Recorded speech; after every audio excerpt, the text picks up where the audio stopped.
Before there was Khalees, there was Des'ree. Let's talk about it.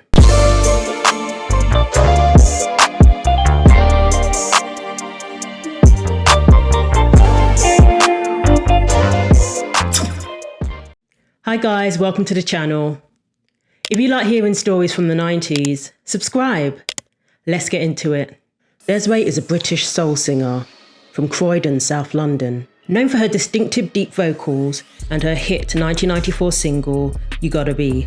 An uplifting message with the following lyrics. You gotta be bad, you gotta be bold, you've gotta be wiser, you've gotta be hard, you've gotta be tough, you've gotta be stronger. She was known for her distinctive style, braids and a captivating smile. She had piano lessons when she was 3, but she was more interested in singing and writing poems and composing music. When Des'ree was 10, her father decided to move the family back to Barbados so his children could get in touch with their roots from the Caribbean island. Ever since she was a kid, she had ambitions to be a singer, usually singing along to her mother's Shirley Bassey records. She was also greatly inspired by Gladys Knight and Aretha Franklin. In one interview, she said, "People think I'm an optimistic, positive person, but that's not always the case. I write upbeat songs to lift me out of a blue spell. They become my little pep talks to myself." While in Barbados, she was introduced to all different types of music, such as calypso, soca, and dub music. Her parents also introduced her to reggae and jazz, but they didn't approve of her musical ambitions and wanted her to focus on school instead. She was pretty bright and ended up getting 4 A-levels, but she told her parents that she had no intention of going to university and getting a proper job. While in Barbados, her parents began to have marital problems and ended up separating. This had a deep impact on Des'ree as her family unit was shattered. After the divorce, she and her mother, along with her sister, moved back to the UK.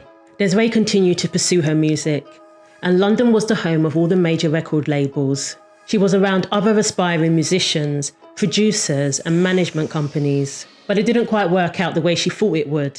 She actually had no connections within the industry whatsoever. She did manage to record a demo tape though, and when she was in her early 20s, she walked straight into Sony Music and gave them her demo tape. Somehow it actually got into the right hands. And I know a lot of us probably sent demo tapes to record companies and never heard anything. Speaking of the bold move, she said, "I try to live by instinct. I know that something was telling me to take the tape to Sony on that particular day, at that particular time. I've noticed that if I follow my intuition, things work out. But if I don't, I regret it." The record company contacted her and she got signed to Sony 550, a division of Sony Music Entertainment. Des'ree's debut single, Feel So High, was released in 1991, just 12 weeks after signing her deal with Sony, and reached 13 in the UK Top 40. Her debut album, Mind Adventures, was praised by critics and reached Top 30 in the UK. She began touring with acts such as Simply Red, who were huge at the time. Des'ree got another big break, the opportunity to record a single with Terence Trent D'Arby, an American artist who many were comparing at the time to artists such as Michael Jackson and Prince. They recorded the song Delicate, which was praised by critics, and Des'ree began to get noticed by the American market. This was considered a huge accomplishment for British artists back then.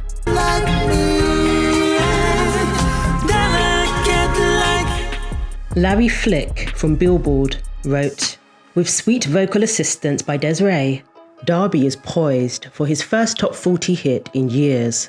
That's like a compliment with a bit of shade behind it. A tickly jazz pop shuffle beat and richly expressive vocals are the basis for an expansive retro soul tune. Music Media magazine wrote, "Duetting with last year's soul revelation Des'ree, Terence Trent D'Arby hits Radioland completely KO, count to 10 and try to recover after this exquisite ballad." Her 1994 single, You've Gotta Be, was considered a huge breakout single for her. It broke records in the UK, the US, and worldwide. The song reached 5 on the Billboard Hot 100 and spent 25 weeks in the US charts. Again, a huge accomplishment for a British artist from Croydon. The music video was constantly played on VH1, and became the longest running video in the history of the network.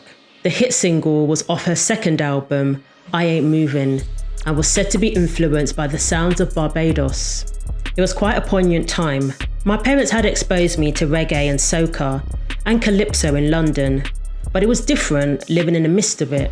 Calypso artists' lyrics would be witty, comical and social all at once, and they kept the oral tradition of history alive in their songs. I Ain't Moving sold 2.5 million copies worldwide, and Des'ree did a tour of the US with fellow British artists Seal. Des'ree was in demand. Other artists wanted her deep, soothing voice on their projects. She was first approached by Spike Lee, of all people. He wanted her on one of his soundtracks for the movie Clockers with Martin Scorsese. She said, "I'm a big fan of Spike Lee's, so I was a bit taken aback when I heard that he had gotten in touch with Sony and told them he was a big fan of mine and wanted me to do a song. They met, and Spike Lee played a clip from the movie. Inspired by the clip, Des'ree freestyled a few bars. Des'ree is an accomplished songwriter as well as a singer. Spike Lee said he gave her full creative control because he wanted the song to truly be a reflection of Des'ree as an artist. Des'ree wrote the song Silent Hero, which appeared on the soundtrack. At the time of her success, she was still living in a flat with her mother and sister, and she would often sleep in her studio and work all night. Although America had embraced her, Des'ree had no plans to move to Hollywood, saying the following, "I love London. I've travelled from Japan to Australia, but my heart always goes back to Southeast London. I used to wonder why I wasn't as well known in my hometown as I am everywhere else. But it doesn't bother me now. London gives me a good degree of anonymity, and I can lead an ordinary life without hassle." That's surprising. She was huge in the UK too, from what I remember. Des'ree had another opportunity to once again be on a soundtrack. This would eventually lead to a dispute with Beyoncé years later. And after this dispute, she would seem to disappear into obscurity. Des'ree contributed to the soundtrack for the movie Romeo and Juliet, one of the biggest selling soundtracks of all time. And I honestly believe Quintava and Des'ree's contributions were why the album was so successful. Just saying. Des'ree, along with another British singer, Timothy Attack, wrote Kissing You. This song was also on Des'ree's third album, Supernatural. The Baltimore Sun said the following, "The tremulous intensity of Des'ree's Kissing You has more emotional impact than many films." And Charlotte Church said, "This is one of the most beautiful songs I've ever heard. It's an original sound and they sing it so well. There's no beat. It's just a lovely, lulling song." Although the New York Post said, "Des'ree is too melodramatic." The Romeo and Juliet soundtrack went on to sell 40 million copies worldwide. In 2007, it was first reported that Des'ree sued Beyoncé over her use of the song. It was alleged that Beyoncé did not get permission from Des'ree to cover the song. In order for permission to be granted, there were certain requirements that had to be met, and Des'ree's team claimed that Beyoncé's team hadn't met these requirements. So an injunction was sought to prevent Beyoncé including the song on her third album, the B-Day Deluxe Edition. Beyoncé's version of the song was called Still in Love, Kissing You in parentheses, or brackets, whatever you call it. When Beyoncé was interviewed about the song, she said she recorded it last minute, as it's a song she has always loved. "It was one of my all-time favourite songs. It gives you this emotion. I don't care who you are, you just feel it. So I just did it for myself. A lot of the songs I do like that. And I let people hear it, and they were like, 'You crazy, you have to put this on the album.' So I did. It was a last-minute decision." Actually, I had an idea when I wrote the album to re-release the album, and I only had 10 songs on the first album because I knew I would want to re-release it, and I wanted to So you can hold something back. I held a little bit back, but more importantly, I wanted to do this video album because it's never been done before. So there's a video for each song on the album. So Beyoncé's team reached out to Des'ree's team, asking permission to use the song, and that was essentially considered an offer. And Des'ree's lawyers issued a counter-proposal with some limitations regarding the use of the song. Number one, They would allow use of the song, but not in video form. 2. The title could not be changed. Des'ree's lawyers alleged that they didn't hear back from Beyoncé's camp. So basically, the offer was in limbo. It hadn't been accepted. They claim that despite following up on their proposal on numerous occasions, they heard nothing back. Next thing they hear, Beyoncé's record company had plans to include the song in her third album on the deluxe edition, even though the negotiations hadn't been finalised and they had not granted permission. It's believed that they sent a cease and desist to Beyoncé's record company, but apparently they proceeded to use the song anyway. And it was distributed on April the 3rd, 2007. Des'ree's lawyers of Royalty Network sent another letter to Beyoncé's record company, threatening legal action and withdrawing their original proposal. As if that wasn't bad enough, a video for the song was recorded, directed by Cliff Watts. The video was filmed in Miami on a beach, just starring Beyoncé. Speaking to MTV about the video, Beyoncé said that it feels like something that you shouldn't be seeing, meaning that it was raw and natural, like a home video. But Des'ree's team believed the video shouldn't be seen because Beyoncé's record company didn't have audio-visual rights. Initially, they were leaning towards allowing Beyoncé to use the song, but without video.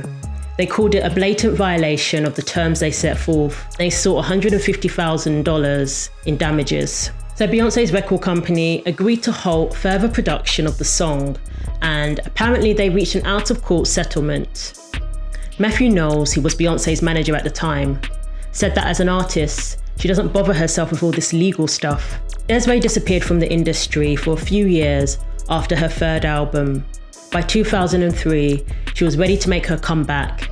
Unfortunately, her fourth album failed to reach the success of her first three.